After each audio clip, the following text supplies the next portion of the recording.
किसी भाई बहन से हमको आपको जुड़ना नहीं चाहिए। जुड़ना है तो साहब से और महादेव दीदी से जुड़ेंगे, तीसरा चौथा का कोई स्थान ही नहीं है। पटना में एक बार लवली दीदी के डेरा पर बैठा था तो दीदी बोल रही थी कि अपने मन में त्रिभुज बनाइए। त्रिभुज मतलब तीन कोना, एक कोने पर ऊपर में महादेव को बैठा दीजिए और दोनों कोने पर साहब और दीदी को रखिए, चौथा का कोई स्थान ही नहीं है। हम लोग आज चौथा पांचवा छठा क्या कितने लोगों से जुड़ गए हैं जो ज्यादा याद आते हैं, महादेव कम याद आता है। बहुत कम लोग होंगे जिनको महादेव ज्यादा याद आते होंगे और भाई बहन कम याद आते हैं, लेकिन बहुत लोग ऐसे हैं जिनको भाई बहन ज्यादा याद आते हैं और साहब दीदी महादेव कम याद आते हैं। यानी आप उद्देश्य से भटक गए, और उद्देश्य से भटक गए तो परिणाम भी बदल जाएगा। साहब ने कहा महादेव से दया मांगो, साहब के तरीके से दया मांगना है। शिव आप मेरे गुरु हैं, मैं आपका शिष्य शिष्या हूँ, उस पर दया कर दीजिए। हम और आप क्या कहते हैं, हमरा पर भी कर दीजिए, हमारे पोतों पर भी कर दीजिए, बेटा पर कर दीजिए, पोता पर कर दीजिए, नाती पर कर दीजिए।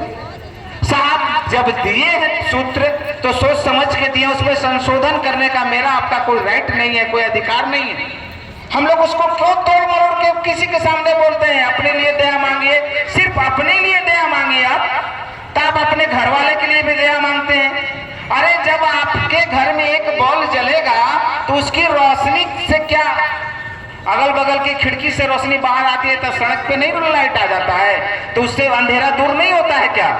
आपको अलग से बॉल जलाने की जरूरत नहीं पड़ती है, केवल रोशनी उसको जाने तो दीजिए बाहर में। या अगर एक शिव शिष्य घर में होगा, ईमानदारी पूर्वक महादेव का काम करता होगा, तो उसका प्रभाव, उसके कर्मफल से सारे लोगों पर प्रभाव पड़ेगा। लेकिन हम लोग आप इस बात को समझ ही नहीं रहे। आज तक महादेव से मांगते हैं, महादेव हमको एक बेटी की शादी करा दो, एक बढ़िया नौकरी वाला दामाद खोज दो, हमको एक 4 चक्का गाड़ी लेवा दो, 2 तल्ला मकान बनवा दो। साहब ने कहा कि अरे भैया आपको मांगने के भी तरीका नहीं है, जब मांगिएगा जब ज्ञान होगा तब ना। अरे आप मोदी जी प्रधानमंत्री हैं, उनसे कहिएगा कि मोदी जी हमको राशन कार्ड बना दीजिए, बताइए।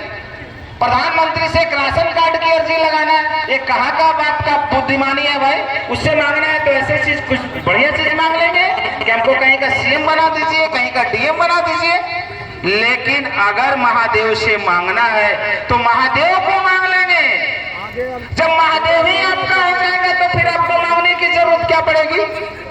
जब शिव ही आपके हो जाएंगे, साहब कहें एक लाइन कि जब शिव आपके हो जाएंगे, अपना कोई लगता है तो लगता है कि वो मेरा है। जिस प्रकार आप अपने बेटे को कहते हैं कि तेरी निंदिया मेरी निंदिया तुझे लग जाए, मैं जागू तू सोए, तो जैसे ही महादेव आपके अपने हो जाएंगे तो आप कहिएगा कि महादेव तेरे सारे दुख मेरे, मेरे सारे सुख तेरे। तो महादेव भी तो कहेंगे कि तेरे सारे दुख मेरे।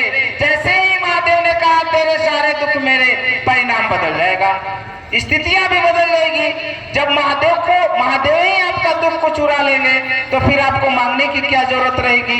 कोशिश करिए कि महादेव आपका हो जाए, आप महादेव के हो जाएं, और इससे ज्यादा महादेव से उम्मीद मत रखिए। जब महादेव मेरे हो जाएंगे तो आपको मांगने की जरूरत ही नहीं पड़ेगी। और एक चीज कहेंगे कि आपके जीवन में चाहे जितनी अनुभूतियां मिली हो, कोई ऐसा शख्स यहाँ पे बैठा हुआ नहीं कर सकता कि महादेव ने उसको नहीं दिया और वो पैसा खर्च करके यहाँ आया होगा। सबको महादेव ने किसी न किसी माध्यम से दिया है, तभी ये भीड़ गवाही दे रही है कि महादेव ने मुझे कुछ दिया है। अगर महादेव ने आपको दिया है तो आप गद्दारी क्यों कर रहे हैं? किसी को बता नहीं रहे, वफादारी करिए। अगर महादेव से लेके आप बता नहीं रहे तो गद्दारी कर रहे हैं ना महादेव के प्रति।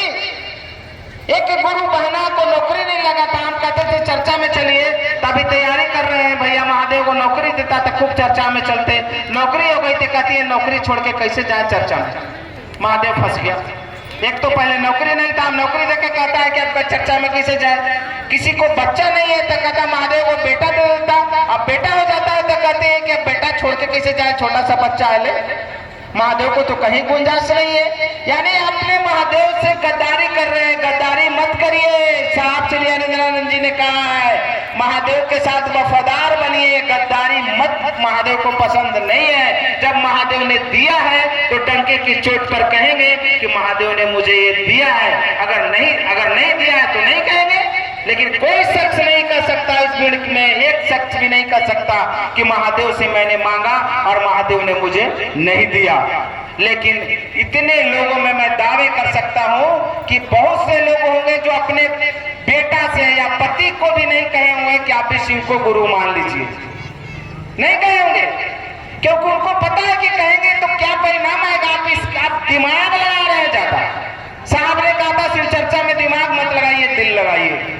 सिर्फ आपको सूचना देना काम है, चेला बनाने का दायित्व मेरा और आपका नहीं है। वो दायित्व साहब श्री हरेंद्रानंद जी ने ले रखा है। उसके लिए हमको और आपको अपनी ताकत, अपनी सोच लगाने की जरूरत नहीं है। सिर्फ अपने आपको सूचना देना है कि शिव को मैंने गुरु माना है अपना, आप भी शिव को गुरु अपना मान लीजिए। ये संवाद घर घर तक पहुंचाइए। एक एक बच्चा को, एक एक व्यक्ति को शिव के गुरु स्वरूप से जोड़ना है। ये साहब श्री का संकल्प है। उनके संकल्प में मेरी आपकी भागीदारी हो जाए, यही मेरे आपके लिए सबसे बड़ी बात है। चलिए इतना ही कहकर मैं अपनी वाणी को गुरु के चरणों में विराम देते हुए आप तमाम भाई बहनों को फिर से मेरा प्रणाम।